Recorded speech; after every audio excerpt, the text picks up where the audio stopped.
In today's video, we're going to look at different types of ultramarine watercolor and what all those names mean. Last week, somebody asked me to explain the difference between red shade ultramarine, green shade ultramarine, dark ultramarine, deep ultramarine. What about French ultramarine? Gets a little bit confusing, doesn't it? Watch on and I'll explain everything. So I've got here lots of brands and lots of different types of ultramarine. And I'm going to tell you right now that when I swatch these later in this video, you may not on screen be able to see much, if any, difference between them. So why does it actually matter, and why do manufacturers give them these labels? It matters because when we mix them with other colours, it's going to affect the mixes we get. But to understand how and why manufacturers apply these labels, first of all, we have to talk about relativity.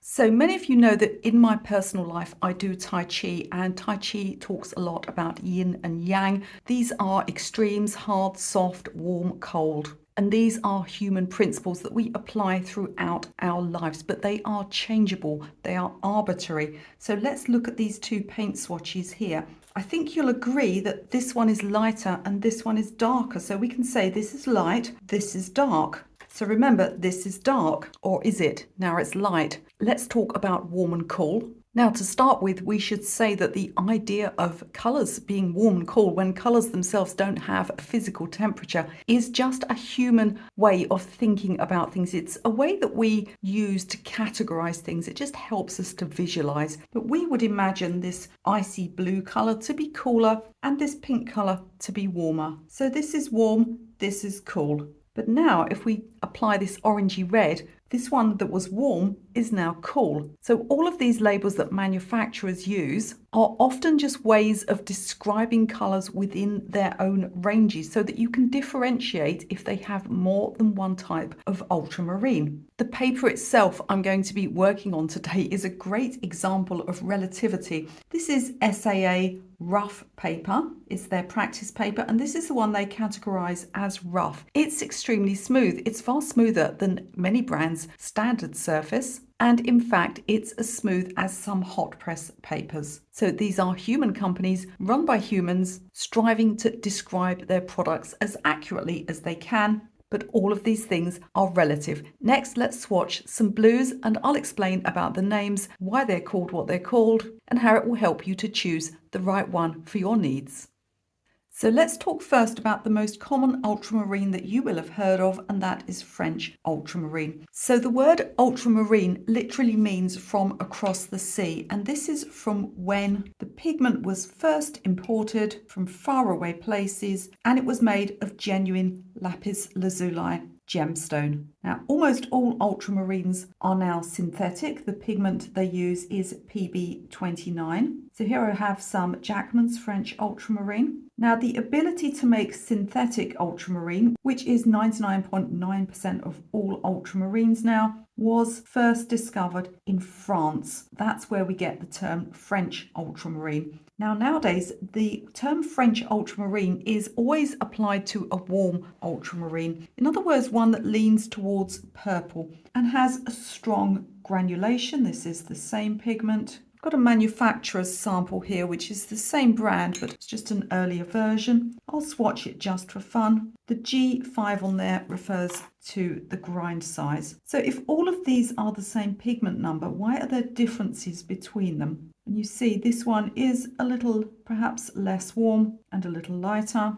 And just for fun, I've also got a manufacturer's sample of the same pigment with a different grind size. Now, many things affect the way a pigment looks. A lot of beginners will grab a paint such as an expensive Daniel Smith, look at the pigment numbers on the back and think, aha, I can just mimic that by buying the same pigment number. It doesn't work. So this one, as well as being a different grind size, is labelled ultramarine deep because it's a little darker. So why does the grind size change the appearance of a colour? It's because the way we see colour is merely our eyes interpreting the way light bounces off of a surface. And if you change the size of the particles, then you change the colour very slightly. But beyond this, there are many other things that can affect the colour that you get within the same pigment range. They would be country of origin. Many of them still come from natural pigments. They would be the way that the pigment is prepared. They would be the quality of the materials, whether real or synthetic. I like to describe it in the same way as diamonds. We all understand that not every diamond is the same, and not every diamond has the same quality or the same color.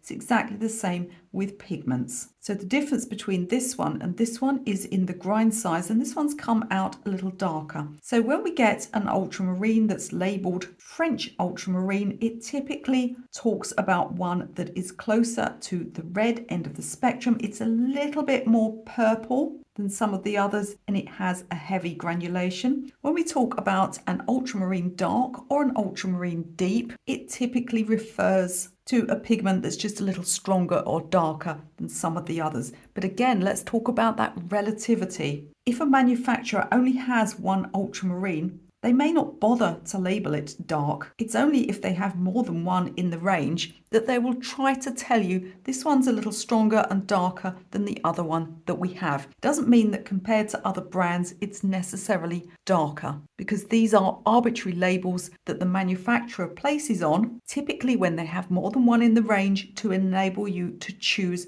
between 2 or 3 different types of ultramarine. Next, I'm going to show you some non-French ultramarine, or some green shade ultramarine. And if you're wondering why they chose the name French ultramarine when everything was invented in France, there's absolutely no reason. It's just one of these things that's developed over time. Let's look next at green shade or non-French ultramarine.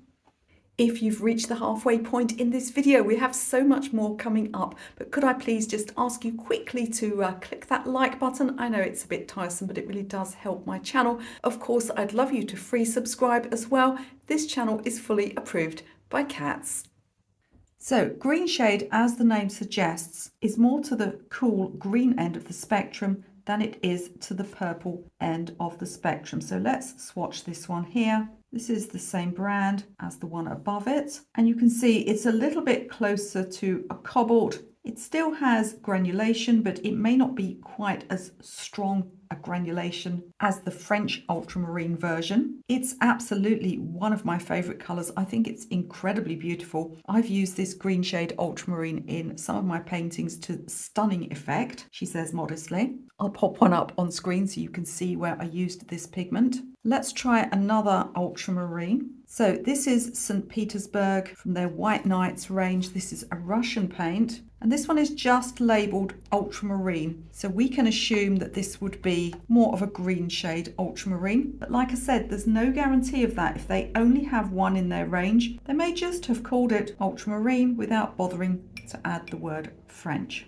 But actually, I think that's quite accurate. It looks much like the one next to it, being slightly less on the purple end of the spectrum. Finally, just for fun, I will swatch the one that I first bought when I started painting, an excellent brand called Talon's Rembrandt. I have got another tube. If this one is, I think this one's a little bit dried up. It'll still be usable. I just need to poke a pin in it or something. And here is my Talon's Rembrandt Ultramarine Deep. Now, at this point, looking at this page of swatches, you might be feeling absolute despair and thinking, well, they all look the same, and how on earth should I choose? So really, when it comes to choosing, as I said, all these labels do is they tell you the difference between the same pigment within the same brand, with the exception of French ultramarine. If your brand only contains French ultramarine, it's going to be that very heavily granulating purple-based ultramarine, and it's a great one for making purples and warm colours. Can be a little bit heavy and grainy in a sky, and ultramarine is one of those pigments where you really need to get a good brand. If you get a very cheap drugstore type brand, they can be very murky and dirty looking. So you have to consider, do I want to lean towards that purple end of the spectrum? Do I want that incredibly heavy granulation? Or would I like something that's a little bit more mid-range, something that might make better greens? Because ultramarine never makes a strong, bright green. The warmth of all ultramarines compared to other blues means that they will always mute a green slightly in a mix. So if it's important to you to use your ultramarine greens, then it makes sense to choose the green shade. As I said, if you have a range where one is labelled French ultramarine, the other is just labelled ultramarine, then that will be your ultramarine green shade. If what's most important to you is to get really strong, dark, stormy colours, then you might want to go for the ultramarine. With the reminder that all of these labels are arbitrary, and you may compare your ultramarine deep to a different brand and find it's not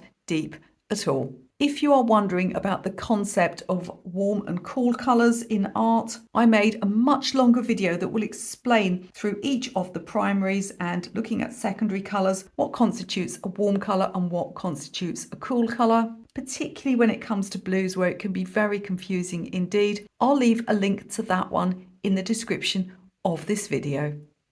So do let me know in the comments what's your favourite ultramarine or perhaps your favourite brand of ultramarine and what you like to use it for in your own paintings. Before you leave this video, don't forget to have a look in the video description. I've got all sorts of free stuff down there for you, including all of my free courses and paid courses. You'll also find a link to the second channel that I started. Some of you have already popped over and followed me there, where we're having fun cooking, crafting, and generally being creative and healthy. I'll put up another colour mixing video for you to watch right now.